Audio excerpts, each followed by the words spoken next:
अब बात करते हैं कोस्टल रीजन्स की। जो हमारा इंडिया है वो 3 जगहों से पानी से घिरा हुआ है। अरेबियन सी, साउथ में इंडियन ओशन, ईस्ट में बे ऑफ बंगाल। इन तीनों जगह से वो घिरा हुआ है। इंडिया एक पेनिनसुला है। तो जो कोस्टल रीजन्स हैं, कर्नाटका, महाराष्ट्र, तमिलनाडु, केरला, उड़ीसा, वेस्ट बंगाल, ये पुडुचेरी, दमन एंड दीव, ये जो रीजन्स हैं ये पानी से घिरे हुए हैं। ये कोस्टल रीजन्स हैं। यहाँ पे हमें जो ह्यूमिडिटी लेवल है 65% से ऊपर ज़्यादा देखने को मिलता है। कई जगहों पर ह्यूमिडिटी होती है, कितना परसेंटेज जो है एटमॉस्फेयर में वाटर कंटेंट है, जो पानी का जो कंटेंट होता है। देखिए, ये दो चीज़ें जो है वो नेगेटिव है सोलर टेक्नोलॉजी के लिए। पहली चीज़ ये है कि वाटर जो कंटेंट होता है एटमॉस्फेयर में, ये सूरज की जो रोशनी है उसको बेंड कर देता है, उसको रिफ्लेक्ट कर देता है, जिसकी वजह से जो जितनी इंटेंसिटी सोलर पैनल पे पड़नी चाहिए थी उतनी नहीं पड़ती और आपका सोलर पैनल कम आउटपुट प्रोड्यूस करता है। और दूसरा, अभी कोस्टल रीजन के पास जो एरियाज हैं, जो स्टेट्स हैं, वहाँ पे पानी तो है, साथ में जो पानी इवेपोरेट होता है अपने साथ जो सी है या ओशन है उसका जो सॉल्ट है वो भी अपने साथ लेके चलता है। तो पानी प्लस सॉल्ट, ये दोनों चीज़ें जो करोजन है उसको फैसिलिटेट कर देती हैं। यहाँ पे जो चीज़ें आपको ज़्यादा करोड़ होंगी compare to other regions in India. तो यहाँ पे आपको जो सोलर पैनल लेना पड़ेगा, खरीदना पड़ेगा, वो ये जरूर देखना पड़ेगा कि सबसे पहले वो करोजन रेजिस्टेंट हो, दैट इज IEC 61701 सर्टिफाइड हो। साथ में उसका सिवियरिटी लेवल, देखिए 1 से 6 तक सिवियरिटी लेवल हमें मिलते हैं।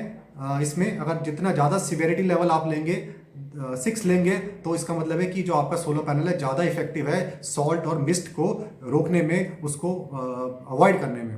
तो अगर आप ऐसी जगहों पर रहते हैं जहाँ पे पानी जो है वाटर बॉडीज है काफ़ी पास है, तो आप IEC 61701 सर्टिफाइड सोलर पैनल लें विद सिवियरिटी लेवल 6 लें, क्योंकि वो ज़्यादा इफेक्टिव होगा सॉल्ट को और मिस्ट को रोकने में और आपका सोलर पैनल इफेक्टिवली काम करेगा। अब दूसरी बात, ये जो रीजन्स हैं, ये जो स्टेट्स हैं, ये वाटर बॉडीज के पास है, तो यहाँ पे साइक्लोन आने की जो टेंडेंसी है वो काफ़ी ज़्यादा रहती है। साइक्लोन आने के साथ साथ जो विंड की जो स्पीड है वो बढ़ जाती है, सर्कुलर मोशन में आती है विंड, जिससे क्या है वो सोलर पैनल को ब्रेक कर सकते हैं, उसको तोड़ सकते हैं। तो इस केस में जो आपका सोलर पैनल है उसमें इतनी ताकत होनी चाहिए कि वो विथस्टैंड कर सके विंड की स्पीड को। तो इसके लिए आपको देखना पड़ेगा जो आपका सोलर पैनल है वो उसकी जो विंड लोड रेटिंग है वो अच्छी होनी चाहिए। अगर हम बात करें स्टैंडर्ड की, एक एवरेज जो सोलर इंडस्ट्री में जो विंड लोड रेटिंग वाला सोलर पैनल है उसमें 2400 पास्कल की विंड लोड रेटिंग हमें देखने को मिलती है, जिसको रियर लोड रेटिंग भी बोलते हैं। तो अब ये पता लगाते हैं कि 2400 पास्कल वाला कितनी स्पीड, कितनी वेलोसिटी जो विंड आ रही है वो कितनी को विथस्टैंड कर सकता है। तो अगर एक 2400 पास्कल्स का जो विंड लोड रेटिंग वाला सोलर पैनल है वो 63 मीटर पर सेकेंड या 225 किलोमीटर पर आवर की विंड स्पीड को विथस्टैंड कर सकता है।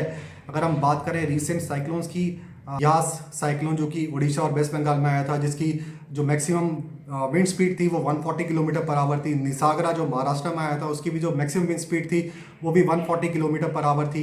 अगर अम्फान की बात करूं तो उसमें जो हमें मैक्सिमम विंड स्पीड देखने को मिली वो 260 किलोमीटर पर आवर देखने को मिली। आप ये कोशिश करिए कि आप जो सोलर पैनल खरीदें इस रीजन के लिए, उसकी जो विंड लोड रेटिंग है it should be more than 2400 Pascal's.